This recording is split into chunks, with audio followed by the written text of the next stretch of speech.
शास्त्र ज्ञान में आपने ये देखा कि चौथा गुणस्थान अच्छा है सम्यक दर्शन का, छठा सातवां गुणस्थान साधु दशा का है, आगे आगे अनंत का दशा, ऐसे ऐसे समझा।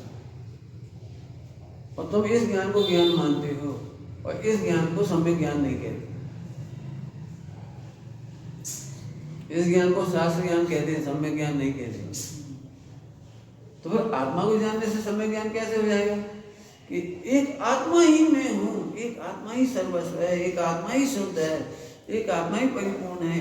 इसी को जानने से सारे गुणस्थान होंगे, इसी को जानने से सारा मोक्ष होगा, इसी को जानने से रत्नत्रय होंगे, सारे विश्व के समस्त धर्म इसी को जानने से प्रकट होंगे।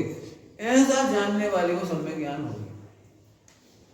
अब ऐसा आत्मज्ञानी, आत्मसंतोषी, आत्मा में संतुष्ट रहने वाला ज्ञान वो शास्त्र को पढ़ता भी है, लेकिन ये जानता है कि इसमें ज्ञान नहीं है, मेरा ज्ञान मेरे में, तब वो सम्यक ज्ञान कहलाएगा। पता ही है कि ये मेरा नहीं, फिर नहीं पढ़ेगा ना। मत पढ़ो, पढ़ेगा क्यों? कौन पढ़ता है फिर बताओ? छह द्रविका पढ़ने पढ़ने का निमित्त नैमित्तिक, उसमें आत्मा को तो अभी स्वरूप मार्ग होकर सिद्ध नहीं हुआ है, तब तक कसाय विद्यमान है, तो तीन कसाय से बचने के लिए मंद कसाय के लिए पढ़ेगा।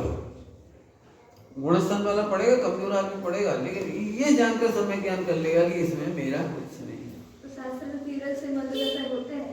हाँ होते हैं ना। कैसे? मंद कसाय वाला ही पढ़ता है, तीन कसाय वाला पढ़ता ही नहीं। शास्त्र तो सहायक नहीं हुआ ना। हैं? शास्त्र से थोड़ी हुआ, मेरे से हुआ। वह तो मेरे से ही है। उपचार के कदम तो आएंगे ना। उपचार कैसे कहोगे? मंद कसाय वाली क्रिया कैसी होती है, तीन कसाय वाली क्रिया कैसे होती है, तो बताना पड़ेगा ना। तो शास्त्र वही पढ़ेगा जो मंद कसाय में होगा। आप देख लें, जब भी आपको तीन कसाय होगी आप शास्त्र नहीं पढ़ोगे, तीन कसाय होगी तो शास्त्र खोल के भी नहीं पढ़ोगे, पढ़ के भी नहीं पढ़ोगे। लेकिन उपचार की भाषा चलती है ना, व्यवहार में तो उपचार की भाषा से बोलता है ना। शास्त्र पढ़ो तो कसाय मंद होगी, एक क्या व्यवहार की भाषा है। वास्तव में मंद कसाय वाला ही पढ़ पाता है, पढ़ पाता है। खोल करके देख सकते हो, खोल करके पढ़ नहीं सकते। कई बार देखा है नींद क्यों आ जाती है? मंद कसाय के बिना नींद आ जाती है। मंद कसाय के बिना पढ़ ही नहीं पाता, समझ ही नहीं पाता उसको। मंद कसाय के वजह नींद आती है। हाँ, तीन कसाय की वजह से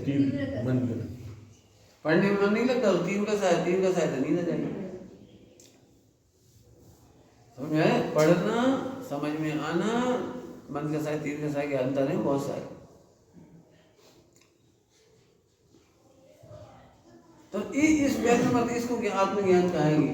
बच्चे की भाषा में दृष्टांत दे रहे, एक 3 साल का बच्चा है, उसे ये भी नहीं पता कि ये घर किसके नाम पे रजिस्टर्ड है। ग्रैंडफादर, पापा जी, चाचा जी, ताऊ जी किसके नाम पे है उसे नहीं मालूम।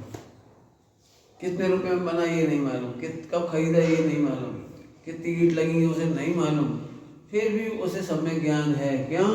वो 3 साल का बालक खेलता खेलता अपने घर में आ जाता है, ये मेरा घर है, बाकी घर मेरे नहीं हैं। इसमें कोई दिक्कत नहीं, उसको सम्यक ज्ञान हो गया, वो आत्मज्ञान हो गया, उसको अंदर आ गया। ऐसे ही जो आत्मा को जानता है, आत्मा ही आत्मा का सर्वस्व है, ऐसा जानने वाला सदा प्रसन्न रहता है, ये आत्मज्ञान है। शिवसम ज्ञान की कमी से दुखी नहीं होता और शिवसम ज्ञान के बढ़ने से प्रसन्न नहीं होता। शास्त्र पढ़ के प्रसन्न नहीं होता और शास्त्र नहीं पढ़ पाए तो दुखी नहीं होता। ये उसका आत्मज्ञान है, सम्यक ज्ञान है, ये है बस। बालक जैसे अपने घर में आ जाता है, ऐसे उपयोग आत्मा में आ जाता है, ये सम्यक ज्ञान मिल गया। फिर भी आप दुनिया में घूमने जाओगे, कश्मीर है, उत्तर प्रदेश है, मध्य प्रदेश है, दक्षिण प्रदेश है, आप जाओगे सब जगह। लेकिन एक चीज आपके साथ है, आप जाओ चाहे मत जाओ, हमारा कहीं कुछ नहीं है। सब जगह जाओगे आप पूरे देश में, तो अभी एक बात चल रही धारा अंदर में, हमारा कहीं कुछ भी नहीं है। आप झगड़ा करते हो ट्रस्टियों से, मैनेजरों से, अच्छा हमें 2 दिन रुकना है, चलिए किसी भी तीर्थ पे जाओगे आप, 2 दिन, 4 दिन, 1 महीना, 4 महीने, इसके बाद तो चली जाओ।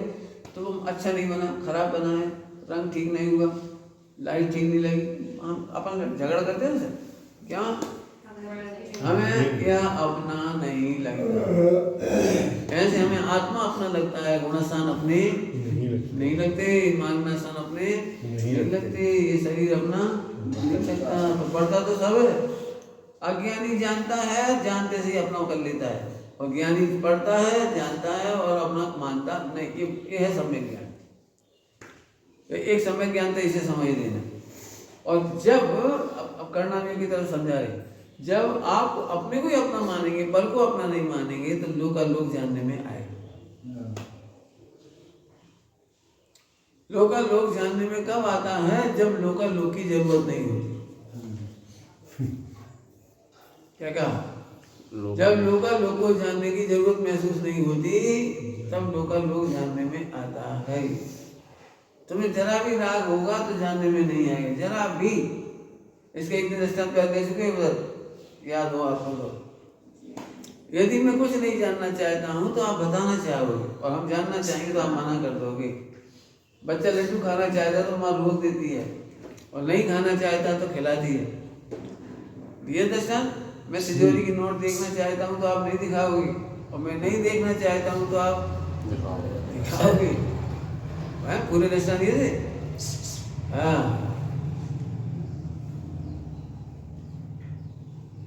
समझ में आ गया? तो सर्वज्ञ होने के लिए क्या करना पड़ेगा? आत्मज्ञान। कैसा आत्मज्ञान? कि मैं आत्मा ही हूँ। कैसा आत्मा हूँ? मुझे 3 लोक 3 काल को जानने की भी जरूरत नहीं है। क्यों नहीं की जरूरत? क्योंकि उससे मेरे को घटता बढ़ता नहीं है, मेरे को बढ़ता ही नहीं उसके जानने से, और नहीं जानूं तो घटता ही नहीं है। अब पूर्ण उपेक्षा माने पूर्ण वीतरागता। पूर्ण उपेक्षा मतलब पूर्ण वीतरागता। अब हमें उस पदार्थ के प्रति कुछ नहीं रहा, तो लोक जानने में आने लगेगा, अपने आप आने लगेगा।